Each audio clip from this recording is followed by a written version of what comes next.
My career over the last sort of 15 years has spanned like software testing, team leading, line management, type stuff, people.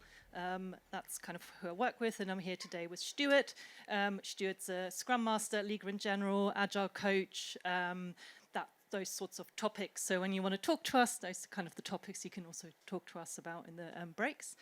But today we want to talk to you about a kind of a case study on the Legal and General digital team and how it came to be. So first off, before we start, who here has ever done a family tree, sort of genealogy, looked into their past, where they've come from, their family? So I recently just came back from Germany, so I'm originally German, and like Dan North said this morning, speak to old people. I spoke to my grandma about where we came from, what we did, and to also do a bit of soul searching, like why am I this way? Is there something nature versus nurture maybe around that? And we never really pause to really do that, I find. Like, you know, in Scrum we do retrospectives every 2 weeks, but do we ever look at the bigger journey? And when me and Stuart talked about doing this talk together, we wanted it to be a story that we can tell. Maybe no one else can, but we didn't quite know what. And in the end, we thought we look at our history a little bit of the department we're part of. And in essence, so I used to clicker now, we are answering this question. So what forms that umbrella, very much on brand, an ever-growing group. Corporate to the last. Yes. Can use to protect the aspect of their culture and ways of working. Now, before we really go into the timeline, as we were discussing this, we also have communities of practice in our company. And in that, we read this book by Heidi Helfen called Dynamic Reteaming. And really, this brought to us a fully formed method to, like a lens almost, to look at how the team formed and why and what it was doing. So in this book, Heidi talks about 5 different reteaming patterns. Now, reteaming basically is just a team change, so an evolution the team goes through. There are different types. We will actually talk about all 5 today, so don't worry about remembering them here. We'll go into like detail in a moment. And essentially, she states that change is like an eco-cycle. So something about time means that change is inevitable. And this is the eco-cycle she talks about. So you kind of start at birth and maybe the team works out or doesn't work out. So if it doesn't work out, doesn't get enough work maybe, you fall into a poverty trap and then you might start again. But if it does work out, you might see in adolescence the maturity and the growth in that team. And maturity could also lead to stagnation. So she calls that another rigidity trap. Now, it's not necessarily bad to fall into these. Stable teams are good and predictable teams, but sometimes if you spend too long in these rigidity traps, you should maybe mix things up and reevaluate where you're coming from. And that's where she talks about creative destruction, which can be a scary word in a corporate, like, you know, well-regulated environment. But it's all about renewal and trying something new. Now, importantly, this doesn't just happen at like company or team level. It's at all different levels, so even at individual level. I am an example of that. We all are potentially with our careers, so if we look at those. I started my career as a linguistic games tester, so I tested video games in German for a living. Incredible. But I then found that there's more to it and to testing, and became a functional tester and then matured into a more senior role. And then I got into that rigidity trap and felt a bit stuck. So I thought, what's something else I could do? And I started to reinvent myself as a team leader. And you can see how that eco-cycle can work at individual levels, but also team and company. But today we'll mostly talk about kind of department and team level eco-cycles. Another thing we're going to touch on is the Dunbar number. So this originated in 1992 from a paper by a British anthropologist, Robin Dunbar. And it's been useful ever since, particularly in business context, to understand how group dynamics change with group size. The magic number, with a bit of rounding, is 150. And below that number, it's supposed to be easier to have strong bonds within the team members and a single kind of communicable culture. beyond, above 150, it gets more difficult. And obviously, it's a gradual scale, and that can be depicted by the onion diagram. Gotta love an onion diagram. If we plot that onion against the timeline that we're going to go through about the last kind of 8 years of the digital team, so starting in about 2015, 2016, they're a group of people, and I'll talk about a bit more about kind of the context of where they come to why they came together in a moment. But they're about sort of half a dozen to 8 people, and they were put in place. They were co-located here in Hove nearby. And they were able to pitch for business from like a startup within the kind of like all the different federated business units within Legal in General. So they were quite successful. There was a bit of growth. You're going into kind of 2017 and then into 2018. There's growth to about 40 to 45 people. So obviously, from a Dunbar number point of view, it's getting more difficult potentially, but we'll talk about all the different challenges we had at each stage of that. But obviously, right at the beginning, very easy. 45, it's still okay. We then go through another period of growth, and we're a rough tripling in size. So we're brushing up against that Dunbar number by kind of 2018 going into 2019. And that, again, brings its own challenges. There was a period of stability. Then at the beginning of 2020, we merged with other areas, and then we breached that Dunbar number, and you're looking at 300 plus people. So again, comes with its own challenges, and we'll talk a bit more about them in a moment. After that, there's been some further stability in terms of numbers, but there still has been reteaming going on at different levels, macro and micro. So if I wind right back to the beginning, the initial team. So there were a group of people, engineers and product people, in Legal in General in 2015 and going into 2016, who were aware of some things that had been getting traction in other companies that they were aware of, but weren't really getting traction within Legal in General. They're depicted by the picture at the top. These were things like Agile DevOps, customer-centric design, platform engineering, all those kind of things. And the wider organisation, in the picture at the bottom, it wasn't so much through preference, it was more through necessity. Legal in General is a company, to politely, of a certain age and a certain size, and it operates within a strict regulatory context. So it tended to be that work at that time, in IT particularly, was large scale, more waterfall than iterative. It was ephemeral project teams that would be broken up when the things that they built went into production. With those kind of handoffs, there was lots of geographical scatter. There was significant outsourcing agreements. So the idea is, if you give a freedom to that team to work in their own way, you can see whether they can proof the concept, whether they can kind of like get traction for those ideas at a small scale. Now, it hadn't been published yet, and we didn't know it, but that was textbook what Helfand calls the isolation reteaming pattern. So you are putting in place a team and giving them the freedom to have their own ways of working. So like all of the patterns that we'll see today, there are things that you want to avoid, and there are things that you want to kind of embrace. So the isolation pattern, it encourages entrepreneurialism, it allows teams to have freedom, it allows teams to have focus. But the expense of that is you have to keep putting energy into that system to protect that team. You have to put a buffer around them, because there will, and particularly in the early days, we had to get a lot of senior buy-in and continually replenish that senior buy-in, because there can be a mistrust in a large organisation of disruptors.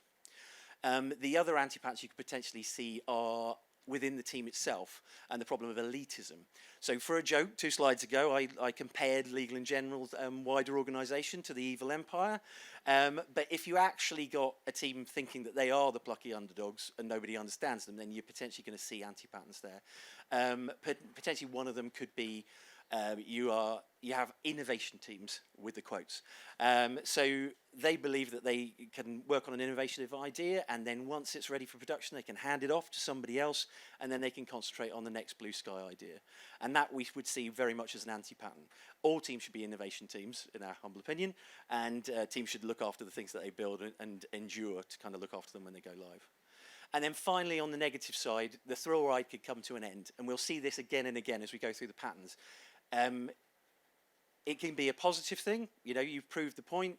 the new ways of working take, but then you become the establishment, or it can fail and you have to revert to the old ways of working. But either way, when that thrill ride comes to an end, the people that are in the team who've been used to being in that isolated framework are potentially not going to be as happy. And you need to be aware of their emotions and reactions and psychological safety.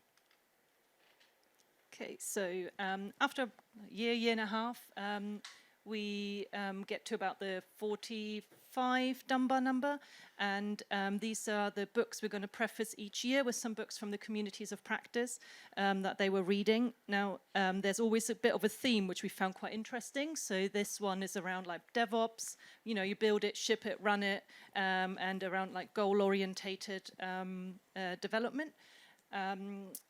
So you'll see this throughout the presentation. But in 2017, we had some early wins in growth. So if you think we started with 8 people, we're now about, by the end of the year, about 45. That necessitated a reteaming pattern of like constant growth. And we achieved that at the time with the 1-by-1 pattern. Now, this is probably the most common that we will see in like all teams. So if you look at your teams, you'll have people come and go on a regular basis. It's just, part of being in a working world. And it doesn't just mean people joining a team, also people leaving a team can have a big impact on how the team feels, how they might work together, and that's important to consider as we move along. So with 1-by-1 reteaming, there's certain things to keep in mind and certain things to swerve. So one person can change the team dynamic either by joining or leaving. Now, you can work around that a little bit with careful hiring, look at your cultural values and hire for those. And also acknowledge that people are more than just a role. So generally when you're in this sort of situation where you're doing 1-by-1 hiring, you tend to have a little bit more time to really look for a good fit. You're not spinning up a big team to do a new project, for example. Also, that gradual change, which is quite like slow with 1-by-1 hiring, means you are growing at a sustainable pace, which means the cultural values, that the ways of working that are established can like feed in with the new people and they get swept up in this. However, often funding is a bit of a challenge, and that means that you might go towards hiring more junior people, which is just the way it can be, and just be careful with that, as that could lead to mentor fatigue, more seniors having to onboard more juniors, not just in their like product, but also generally in maybe coding or testing, can have an impact on the team overall and make the team slower and just a little bit, not that positive towards the new people hiring. And one thing we definitely saw is at this point when teams are growing is that career frameworks are often missing. If you grow slowly 1-by-1, you kind of forget that there should be a career framework in place to help people move along the ladder and even entice them to come and join you.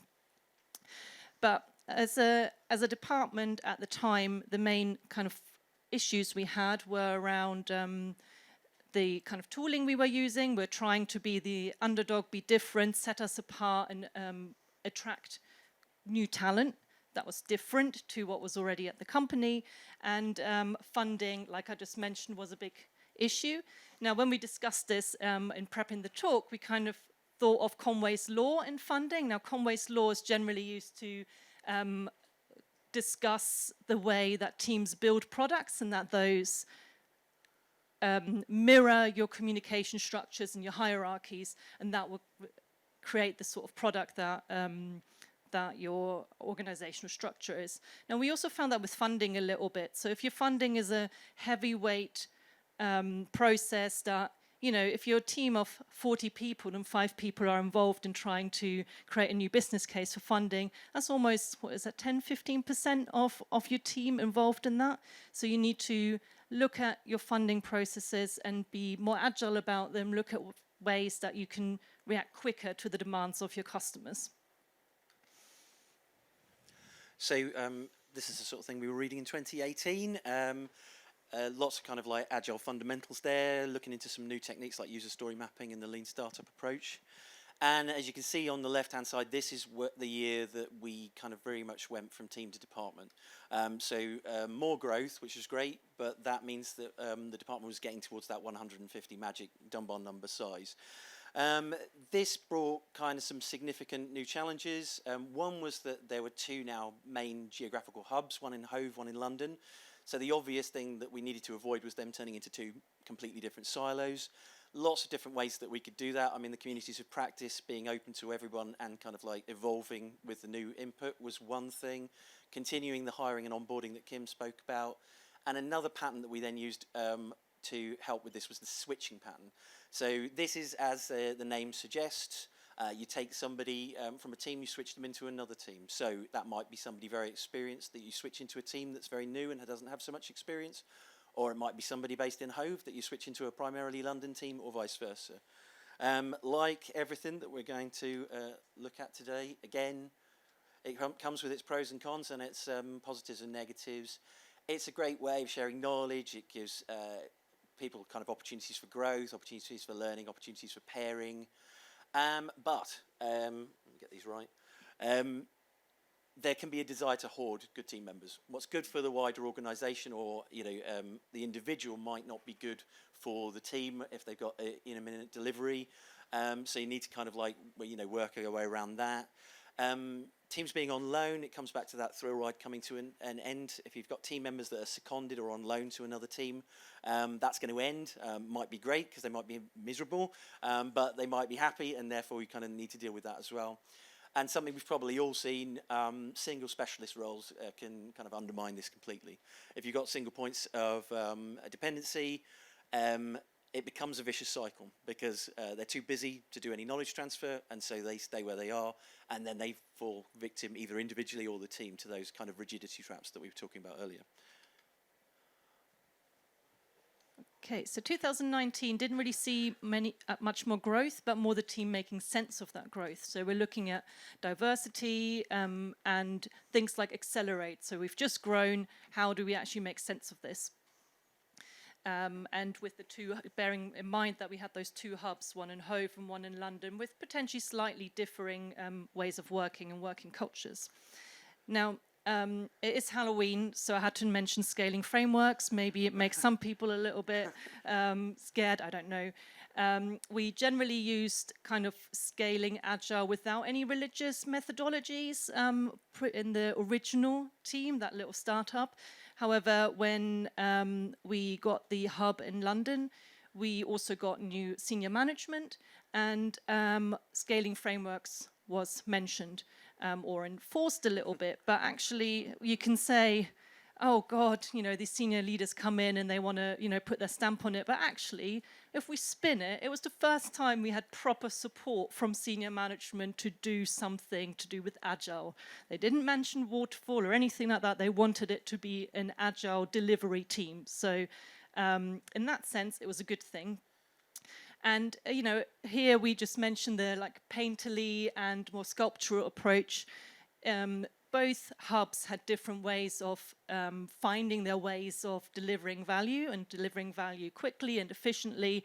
Just one started with the full sculpture of a scaling framework and then slowly chipped away at things that didn't work and made it work for them. Whereas the other one started with a blank slate and painted it in to get kind of it's very similar ways of working and similar approaches, also aided by that switching pattern that Stuart just discussed. Now, we also mentioned metrics, so there was a focus on flow, which was aided by an agile coach. You might know him, his name's Carl Scotland, so he helped us looking at that and being more conscious of our metrics and how we move forward and how we show what value we're actually delivering. There have been some talks around that today, focusing more on the actual benefit and the value rather than how many stories moved across the board as such. There you go. The other one. Oh, that one, sorry. It's fine. So we reached 2020. Lots of interesting books that we're looking at, maybe kind of rethinking the way that we're doing things. Also, you'll see top right is a book about remote working that became very useful about 3 months into the year.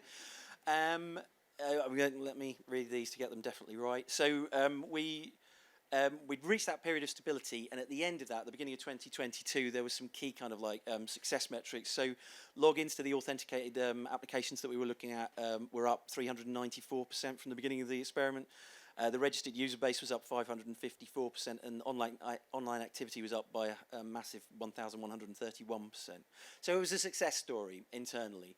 And there were lots of other kind of teams that were having success as well, and they got merged into one group technology unit that hopefully could then learn and share that culture between themselves. So the digital team still existed, slightly below the Dunbar number, but it was forming part of a whole that was definitely, 300 plus was above the Dunbar number. So again, the problem of silos begins, and then it's kind of magnified because you could have multiple different silos in all those different departments that are forming part of group technology.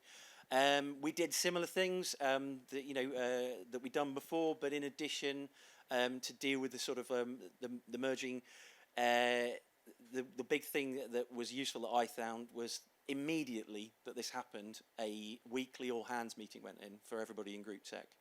So it was a forum that happened every week, and they didn't delay in getting that in. So people could share, what they were doing, what hadn't worked, what had, and they could share their individual cultures, and hopefully that influences the culture as a whole. So that was a great win. More important, it had always been there, but more important became kind of things like employee surveys. You're not going to, like in the early days, be able to get the temperature of what's going on from just talking to kind of like half a dozen people. So you need to use those employee surveys. They worked in a couple of good ways. One was that obviously it allowed kind of a focus on things that had come up that people felt really needed to be addressed, but also you could put cross-team working groups of people who were interested in looking at those particular areas together, and again, they shared the culture in that way. So this is obviously another one of Helfand's patterns. It's the merging pattern, another one that we're probably very familiar with if we worked in large organisations over the years. And again, it comes with its patterns and anti-patterns. It's great for forming new alliances and giving people new working opportunities and finding synergies and economies of scale. But you need to kind of clarify how and whether people kind of fit into that new organisation and its kind of strategy and decision making, because the words economies and scale and synergies can scare people because they will immediately think redundancies. Now that was not what this was about. This was about growing, and it wasn't about shrinking, but it doesn't stop people from worrying about it, and you need to be aware of that. You want to kind of have like a clarity on how teams work together, what they're responsible for, without too much overlap with other teams, because that can be very confusing. And you need to get the comms right and the meetings right. And as I say, we got that weekly meeting in immediately, and that was definitely a help. And that brings us to 2021. Thank you. So 2021, again, we're kind of stable at the number. We're making sense of what just happened to us. So you can kind of see it in some of those books, Knup about making sense of like complicated systems, Sooner, Safer, Happier, and also a key book at the time was Team Topologies.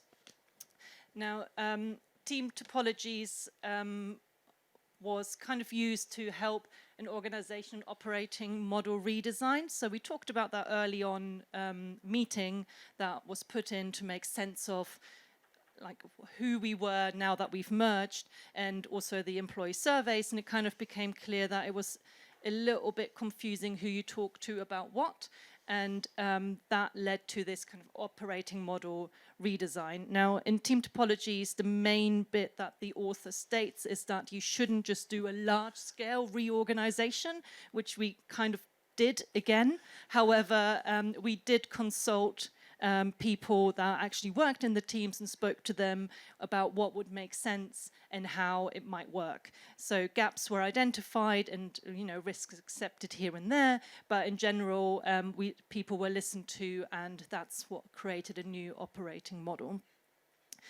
One thing I did forget to mention right at the beginning was when we first started, we very much had line management and communities of practice kind of in one. So you would have, a head of test with senior testers, and kind of be discipline managed line management. However, this now changed.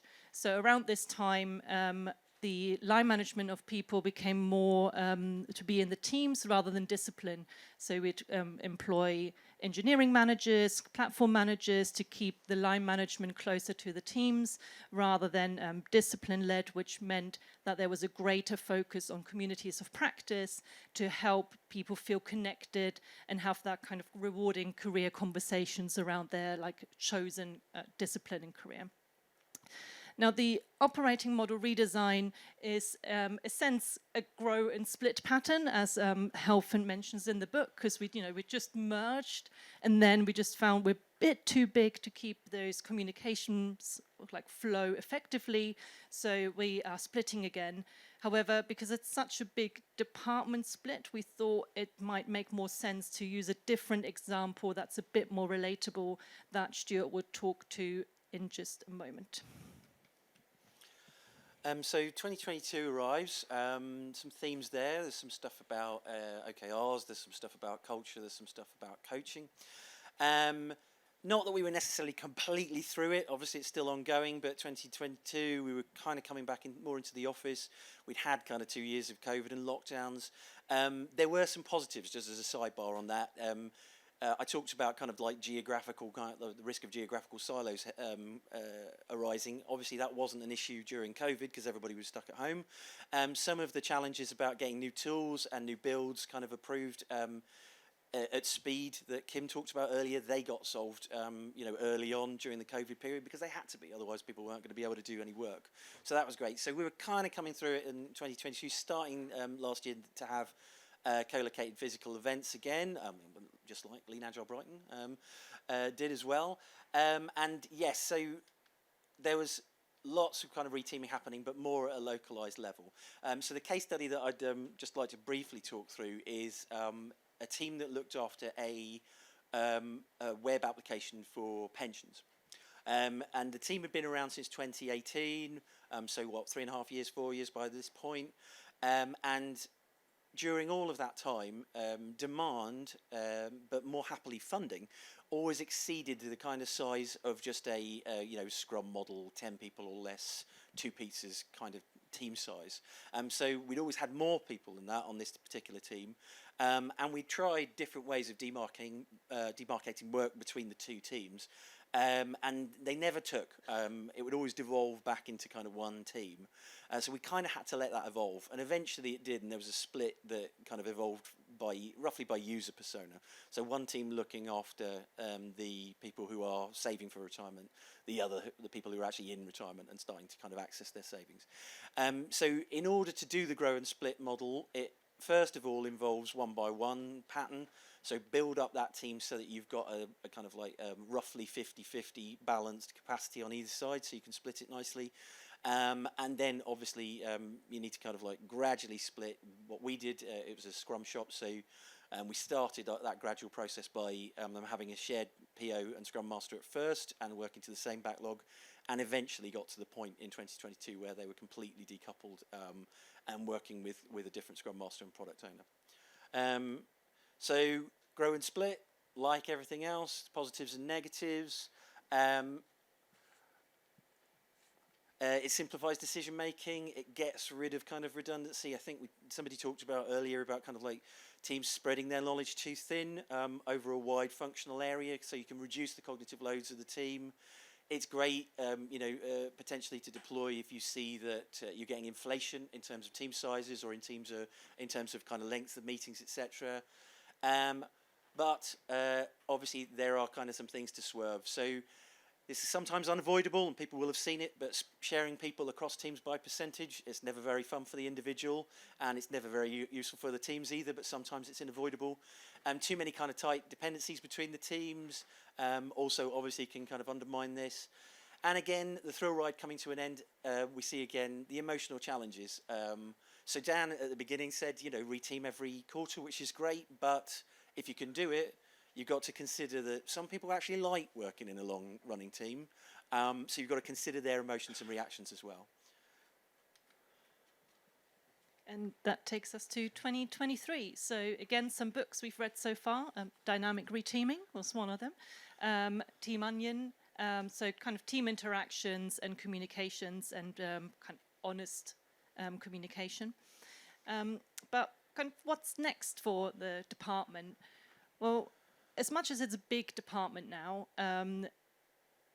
things have meant that, well, being a big department, you have like other benefits, such as this year we've actually been able to do apprenticeships, work experience, you know, like from the local community, giving back, which has been really rewarding, because now we've got more people in different roles that can actually help do that in a sustainable way.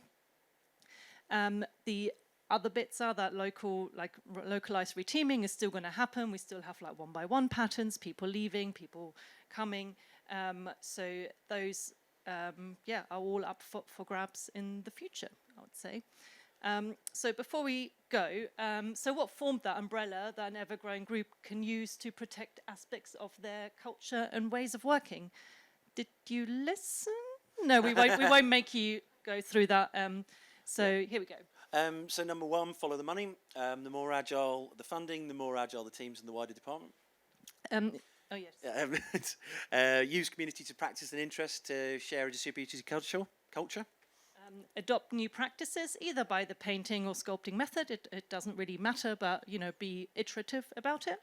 And get together often in different ways to avoid silos. So, you know, when you've got more remote teams, do remote events, do in-person events, and vary maybe the topics as well. Be aware that it's going to be a continual evolution and not a one-off restructure. And be proactive in being and reteaming if you can be. You know, sometimes we have to be reactive, but if we can be proactive and plan and talk to people about their preferences, that can help that emotional safety. And finally, shameless plug. Shameless plug. Legal and Generous hiring. And also they won some awards recently. So that's really cool. We won an award. We didn't, but LNG did. Okay, that's us. Thank you very much. Thank you.